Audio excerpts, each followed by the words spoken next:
Hello guys, आज हम पढ़ेंगे दूसरा टॉपिक एंटोमोलॉजी का, दैट इज़ इंसेक्ट इंट्यूगमेंट। तो यहाँ पे मैं आपको बहुत ही इजी वे में समझाऊंगा इंसेक्ट इंट्यूगमेंट। तो चलिए स्टार्ट करते हैं इंसेक्ट इंट्यूगमेंट टॉपिक। आज का टॉपिक हमारा इंसेक्ट इंट्यूगमेंट है। इसमें पहला पॉइंट है insect body is called as integument और एक्सोस्केलेटन। जो ये इंसेक्ट बॉडी वॉल होता है उसी को हम बोलते हैं इंट्यूगमेंट और एक्सोस्केलेटन। जो आपने 11th क्लास में आपने सुना होगा एक्सोस्केलेटन, उसी को बोलते हैं इंसेक्ट बॉडी वॉल और इंट्यूगमेंट। दूसरा पॉइंट है it is ectodermal in origin, मतलब ये एक्टोडर्म से ऑरिजिनेट होता है। जैसे हमारे में ड्यूरिंग एम्ब्रियोनिक डेवलपमेंट उसमें 3 लेयर्स होते हैं, एक्टोडर्म, एंडोडर्म एंड मेसोडर्म। फिर उन्हीं 3 लेयर्स से बॉडी पार्ट्स मतलब जनरेट होते हैं। जैसे एक्टोडर्म से कुछ बॉडी पार्ट्स बनते हैं, एंडोडर्म से कुछ बॉडी पार्ट्स बनते हैं और मेसोडर्म से कुछ बॉडी पार्ट्स बनते हैं। इसी तरह इंसेक्ट्स में भी एक्टोडर्म से जैसे इनमें ऑरिजिनेट होता है इंट्यूगमेंट, इसी तरह हम में भी एक्टोडर्म से क्या ऑरिजिनेट होता है, जैसे हम में स्किन बनता है एक्टोडर्म से। अब है नेक्स्ट स्ट्रक्चर एंड कंपोजिशन। हम देखें कि इसका जो ये इंट्यूगमेंट होता है इंसेक्ट्स का, इसका स्ट्रक्चर कैसा है और कंपोजिशन क्या है इसकी, तो ये हम देखेंगे, डिटेल में देखेंगे।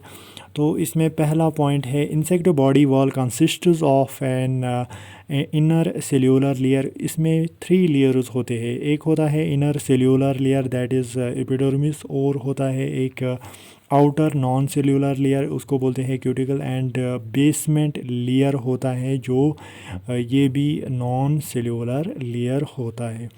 तो इंसेक्ट बॉडी वॉल में कितने लेयर्स होते हैं? इसमें 3 लेयर्स होते हैं। Inner cellular layer that is epidermis, outer non cellular layer that is called cuticle, and basement layer that is non cellular also. अब हम यहाँ पे देखेंगे इसका फ़्लो चार्ट। ये फ़्लो चार्ट आप बहुत ही इम्पॉर्टेंट है, ये आपको यहाँ पे याद रखना है, तो तभी आप मतलब ये समझ पाओगे यहाँ पे। जैसे ये इंट्यूगमेंट है इंसेक्ट का, जो बॉडी वॉल होता है उसमें 3 लेयर्स हमने बताए। Cuticle that is outer non cellular layer, epidermis that is inner cellular layer, and basement membrane that is non cellular. अब जो ये क्यूटिकल होता है ये डिवाइड हुआ है 2 लेयर्स में, एपिक्यूटिकल एंड प्रोक्यूटिकल। एपिक्यूटिकल ये आउटर सरफेस पे होता है और उसके बाद होता है प्रोक्यूटिकल। जो ये एपिक्यूटिकल है ये फर्दर डिवाइड हुआ है 4 लेयर्स इसमें होते हैं। जैसे इसमें कौन कौन सा लेयर होता है?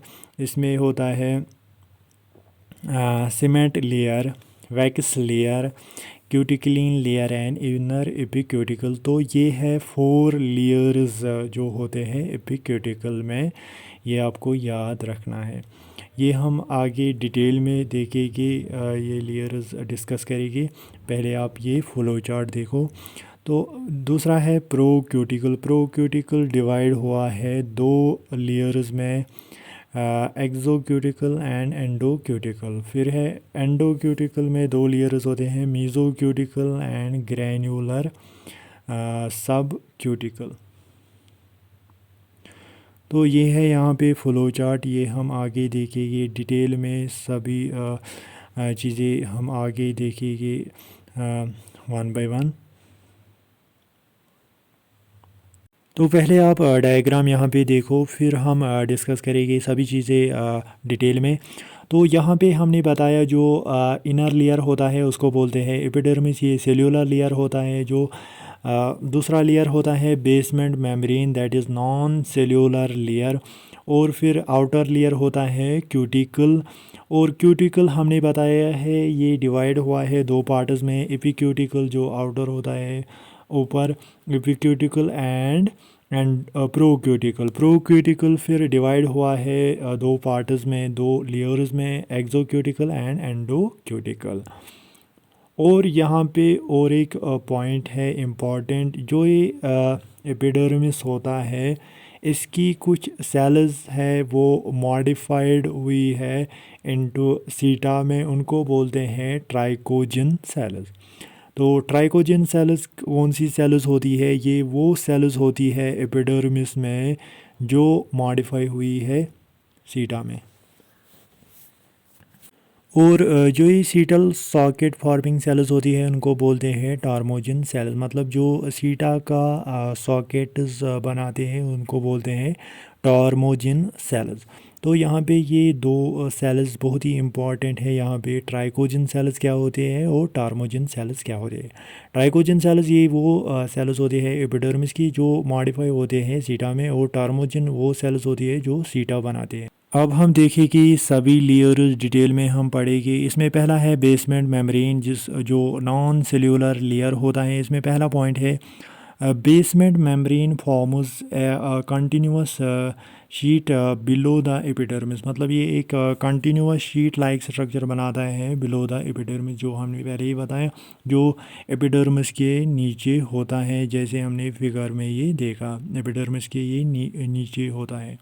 दूसरा पॉइंट है basal membrane is mainly produced by the epidermis. मतलब ये कहाँ से प्रोड्यूस होता है? एपिडर्मिस से। एपिडर्मिस ही ये प्रोड्यूस करता है।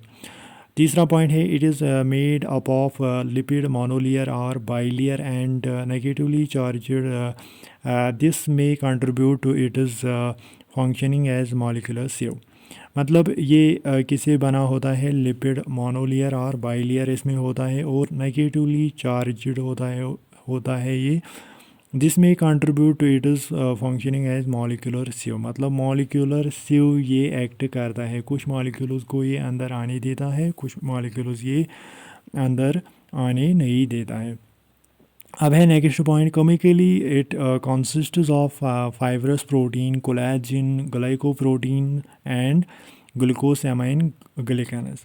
केमिकली इसमें क्या क्या होता है? Fibrous proteins, collagen, glycoprotein and glycosamine glycans इसमें होते हैं प्रेजेंट। तो ये है basement membrane.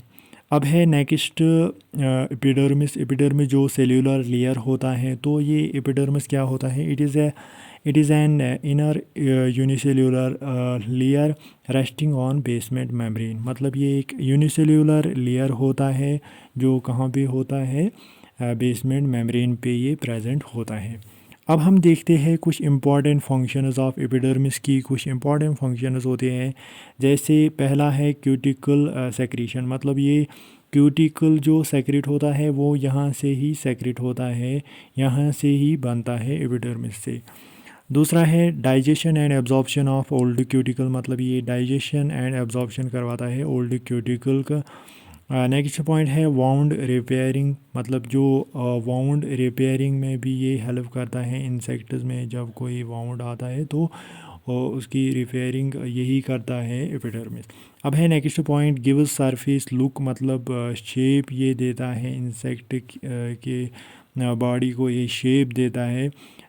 Some epidermal cells are modified into seta called trichogen cells उनको बोलते हैं, जो हमने पहले ही बताया फिगर में। तो कुछ एपिडर्मल सेल्स मॉडिफाई होते हैं सीटा में, उनको बोलते हैं टार्मोजन सेल्स। और सीटल सॉकेट फॉर्मिंग सेल्स को क्या बोलते हैं? टार्मोजन। तो ये दो पॉइंट्स बहुत ही इंपॉर्टेंट है, ट्राइकोजन क्या होता है और टार्मोजन क्या होता है। तो ये है यहाँ पे डायग्राम बहुत ही इम्पॉर्टेंट है, एक बार आप फिर से देखो। तो अब है तीसरा लेयर, दैट इज़ क्यूटिकल, जो नॉन सेल्यूलर लेयर होता है, जो outer most non cellular layer होता है। It is divided into 2 layers of varying thickness. ये हमने पहले ही बताया फ्लो चार्ट में। ये डिवाइड हुआ है दो लेयर्स में। इसमें पहला है आउटर लेयर, दैट इज़ एपिक्यूटिकल, उसमें 4 लेयर्स होते हैं, वो भी हमने बताया। और इनर लेयर होता है, उसको बोलते हैं प्रोक्यूटिकल, उसमें 2 लेयर्स होते हैं, एक्सोक्यूटिकल एंड एंडोक्यूटिकल। यहाँ पे फ्लो चार्ट बहुत ही इंपॉर्टेंट है, उसके बगैर आपको ये याद नहीं रहेगा। फ्लो चार्ट बहुत ही इंपॉर्टेंट है यहाँ पे। तो अब हम देखते हैं क्यूटिकल डिटेल में। इसमें पहला है एपिक्यूटिकल। एपिक्यूटिकल क्या होता है? It is thin outer layer and it has 4 layer, मतलब ये एक थिन आउटर लेयर होता है और इसमें 4 लेयर्स होते हैं। कौन कौन सा लेयर होता है इसमें? पहला लेयर है सीमेंट लेयर। सीमेंट लेयर क्या होता है? Secreted bye dermal glands and composed of lipoprotein, मतलब ये कहाँ से सेक्रेट होता है? डर्मल ग्लैंड्स जो होते हैं इंट्यूगमेंट में, एंड कंपोज्ड ऑफ लिपोप्रोटीन्स, और ये किसे बना होता है? लिपोप्रोटीन्स इसमें होते हैं। It protects the body from external damage, और ये प्रोटेक्ट करता है इंसेक्ट की बॉडी को फ्रॉम एक्सटर्नल डैमेज से, ये बचाता है इंसेक्ट की बॉडी को। तो ये है इसकी फंक्शन जो बहुत ही इम्पॉर्टेंट है फंक्शन इसकी। अब है दूसरा वैक्स लेयर। दूसरा लेयर है इसमें वैक्स लेयर।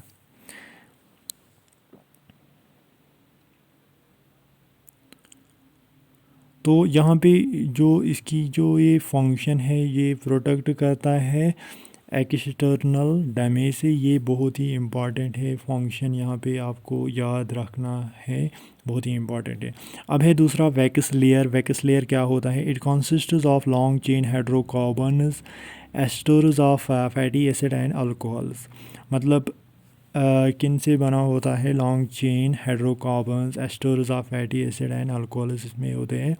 और इसकी फंक्शन क्या होती है? Water proof layer preventing water loss, मतलब ये एक वाटर प्रूफ लेयर होता है और ये बचाता है इंसेक्ट को फ्रॉम वाटर लॉसेस से, ये बचाता है ताकि वाटर लॉस ना हो जाए बॉडी से।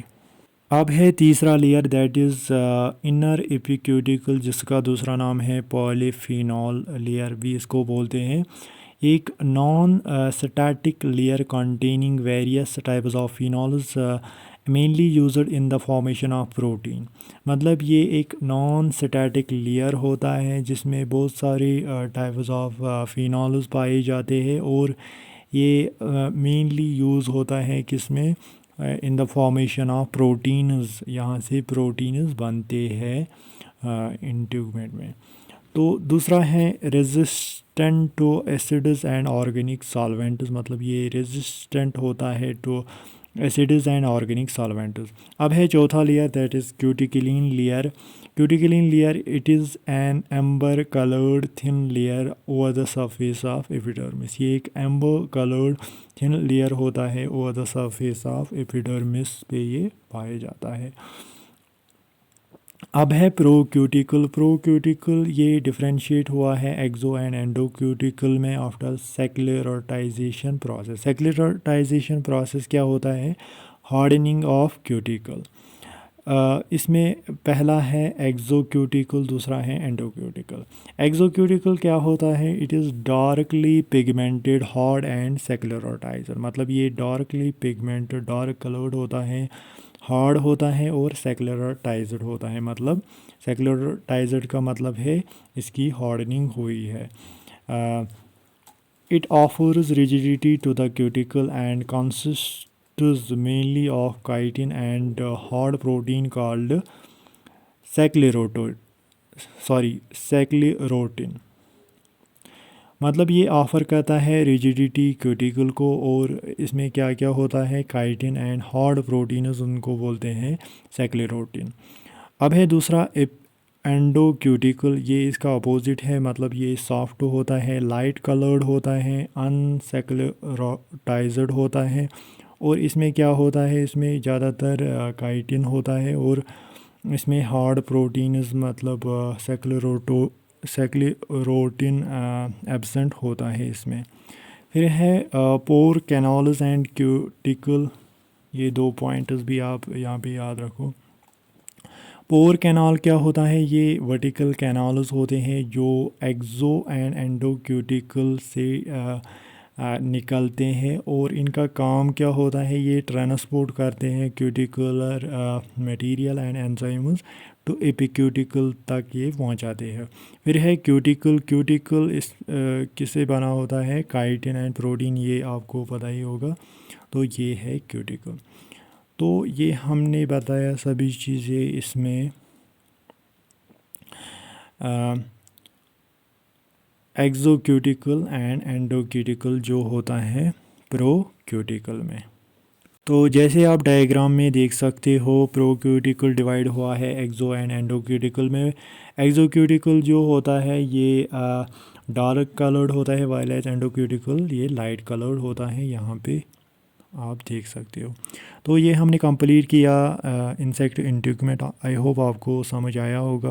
अगर कोई भी डाउट होगा रिगार्डिंग दिस वीडियो तो कमेंट सेक्शन में आप बता सकते हो। मैं पूरी कोशिश करूँगा आंसर देने की। तो थैंक यू फॉर वाचिंग।